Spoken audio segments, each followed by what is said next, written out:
अब सुदामा जी विचार कर रहे हैं कि भाई कृष्ण ने कुछ नहीं दिया, न मुझे सोना दिया, न धन दिया, न चांदी दिया, न पैसा दिया। मेरे बच्चे वहां भूखे बैठे होंगे, पत्नी जो है ढंग से खाती नहीं होगी, क्या बनाती होगी, क्योंकि मैं तो भिक्षाटन ला करके लाता था। क्या कृष्ण नहीं जानता? अभी तक कृष्ण ने नहीं कहा तो कहा कन्हैया मैं जा रहा हूं। भगवान कृष्ण समझ गए बात को कि कम से कम ये मेरा मित्र है, मांगे तो कुछ हमसे। लेकिन सुदामा मांग नहीं रहे हैं और भगवान श्री कृष्ण बिना मांगे दे नहीं रहे हैं, क्योंकि भगवान विचार कर रहे हैं कि सुदामा, धन्य सुदामा,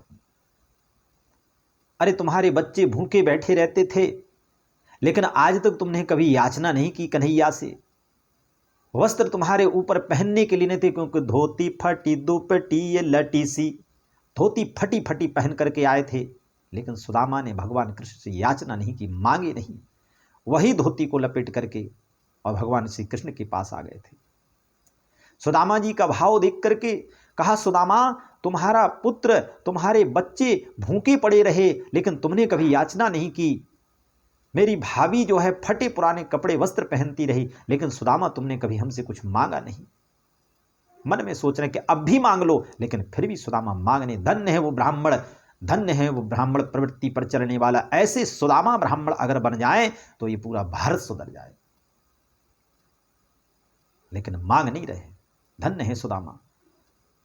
भगवान श्री कृष्ण बोले ठीक है 2 दिन और रह जाओ। बोले ठीक है कन्हैया कल रह जाता हूं।